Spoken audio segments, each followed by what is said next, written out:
ओम शांति। आज नया साल है। सभी भाई बहनों को हैप्पी न्यू ईयर, नया साल का बहुत बहुत बहुत बधाई हो। आप सदा स्वस्थ रहे, निर्विघ्न रहे, इसकी शुभकामना करते हैं। कोटि कोटि कोटि गुना अक्षोनी गुना आप सभी को शुभकामनाएं। बच्चे, बुजुर्ग, हम साथी, जो भी हमारे भाई बहनों हैं, छोटे बड़े, सभी को नए साल का मुबारक हो, अक्षोनी गुना मुबारक हो। नए साल पे भाई साहब, भाई बहनें, हम सभी कुछ नया करें, कुछ नई बातें जीवन में ऐड करें। पुराना जो बीत गया सो बीत गया, अभी नए साल में कुछ नया करें। नए साल में हम 5 बातों का ध्यान रखें। 5 बातों में कौन कौन सी बातों का ध्यान रखें? हम कुछ लक्ष्य रखें 5 बातों का। दिन भर में सबसे दुआएं ले और दुआएं दे। दिन भर में दुआएं ले, अपने को सबसे दुआएं मिल रहा है हमें, और दुआएं, क्योंकि जब दवा काम नहीं करता है तो दुआएं ही काम करता है। जीवन की जितनी भी करवाहट है उसको हटा दे।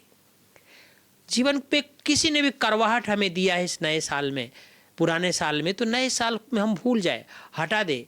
किसी के प्रति करवाहट नहीं रखे, दिल से हटा दे। जैसे कांटा कोई हटा दिया हो, रोज हमारे दिल को वेदना दे रहा हो, वो वेदना को हटा दे। उस करवाहट को हटाएंगे तो क्या होगा? दुआ उनको देते रहेंगे, और जब दुआ देंगे तो दुआएं हमें मिलेगा। और प्रतिदिन सकाश दे, प्रतिदिन सकाश दे लोगों को, तो क्या होगा भाई बहनों? दुआएं मिलेगा हम सभी को। छोटे बड़े जो भी कोई हो, सबसे दुआएं लेना है और सबको दुआएं देना है। दूसरा है कि हर दिन कुछ नया करे, हर दिन कुछ नया करे। कहते हैं रोज 1% की वृद्धि अपने जीवन में करे, कुछ नया सीखे, कुछ नए शब्दों का योजना रखे। सोते हुए नहीं, जगते हुए सपना देखे, कुछ नया करे अपने जीवन में। और सबसे पहले तो हमारी संगति अच्छी हो। अपनी संगति जैसे रखेंगे वैसे ही पहचान बनेगा। जिस प्रकार पानी किसी भी रंग में जाता है तो ढल जाता है, तवे के संग में जाता है तो हबाब बन के उड़ जाता है, और जब सीप में जाता है तो वो मोती बन जाता है। वैसे ही हमारी संगति, जिस प्रकार ये भी दिखाया गया है कि वो देखो कि उसके संग में आए, महाभारत हो गया उसके कारण, और देखो शकुनी के संग में आए वो, तो महाभारत हो गया। और रामायण में भी उसके संग में आए तो देखो बहुत बड़ी महाभारत हो गया। राम को 14 साल का बदमाश होना पड़ा। देखा जाता है ना रामायण में कि जो उनके संग में आ गया और 14 साल का वनवास राम को दिया गया।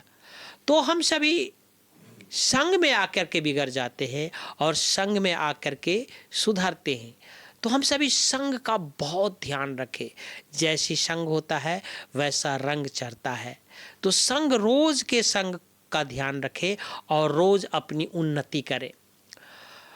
तीसरी पॉइंट है, हम सभी ब्रह्म मुहूर्त में जरूर उठे, और जो कुछ नया करना चाहते हैं तो ब्रह्म मुहूर्त में उठे। अगर ब्रह्म मुहूर्त में हम नहीं उठते हैं तो हमारे पुण्य का क्षय होता है। पुण्य का क्या क्षय होता है? 30 मुहूर्त होता है, उसमें सबसे पहला मुहूर्त ब्रह्म मुहूर्त होता है। तो ब्रह्म मुहूर्त में जब हम उठते हैं तो हमें प्योर ऑक्सीजन मिलता है, मन फ्रेश रहता है। तो हम सभी कुछ नया करते हैं ब्रह्म मुहूर्त में। और ब्रह्म मुहूर्त में उठ करके भगवान से बातें करें, भगवान से अपनी बातें सुनाए, तो हर एक बातें आपका सुनी जाएगी। क्योंकि ब्रह्म मुहूर्त में भगवान विशेष बैठे ही रहते हैं अपने बच्चों के लिए, और उनको बातें सुनाए। हर चीज़ का टाइम टेबल होता है भाई बहनों। जैसे बैंक में अपना टाइम होता है, ट्रेन का खुलने का अपना टाइम होता है, क्लासरूम का अपना टाइम होता है, वैसे ब्रह्म मुहूर्त भगवान और बच्चों के बीच के मुलाकात का समय होता है। तो उस समय उठेंगे तो आपका स्वास्थ्य बहुत अच्छा रहेगा। उस समय प्योर ऑक्सीजन होता है। इसलिए हम सभी ब्रह्म मुहूर्त में जरूर उठें और ये संकल्प करें कि हम भगवान से बातें करेंगे, अपनी दिल की बातें भगवान से करेंगे। जन्म जन्म तो अपनी दिल की बातें हम इंसान से करते आए हैं, और ब्रह्म मुहूर्त कुछ समय भगवान से बातें करने का समय निकाले। चौथी पॉइंट है भाई बहनों कि मोबाइल का उपवास रखे। इस नए साल में मोबाइल का उपवास रखे। जब हम सवेरे उठते हैं तो ब्रह्म मुहूर्त से लेकर के कम से कम 8 बजे तक, कम से कम 7 बजे तक हम मोबाइल का उपवास रखें। जो ही ब्रह्म मुहूर्त में उठेंगे मोबाइल को हम देख लेते हैं, अपनी चैट देख लेते हैं, स्टेटस देख लेते हैं वगैरह वगैरह, तो हमारा जो समय अच्छे में बीतना चाहिए बुरे में बीत जाता है। इसलिए हम सभी कि ये भी एक संगति है, ये भी संगति हमें दुर्गति की ओर लेके जाता है और बहुत सारे टाइम को नष्ट कर देता है। एक रील देखना शुरू करते हैं तो कई रील्स देखने लगते हैं, जिसके कारण कई बार एक बार फेसबुक पे कई चीज़ आता है तो कई चीज़ आ जाता है, तो वो ये भी संगति हमारी दुर्गति की तरफ ले जाता है। तो हम कुछ नया सपना जब देखे हैं, कुछ करना चाहते हैं, तो इनका भी उपवास रखें।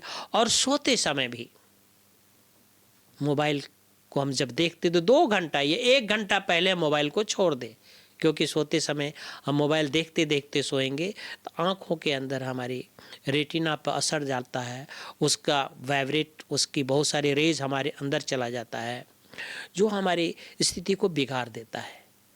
इसलिए हम कुछ समय मोबाइल का भी उपवास करें इस साल, और रोज भगवान का श्रवण करें। ये 5वीं बातें हैं। भगवान के महावाक्य का श्रवण करें। भगवान आए हैं हमें सुनाने के लिए कुछ। जैसे रोज स्नान करते हैं तो तरोताज़ा होते हैं, वैसे भगवान के महावाक्य हमें तरोताज़ा कर देता है।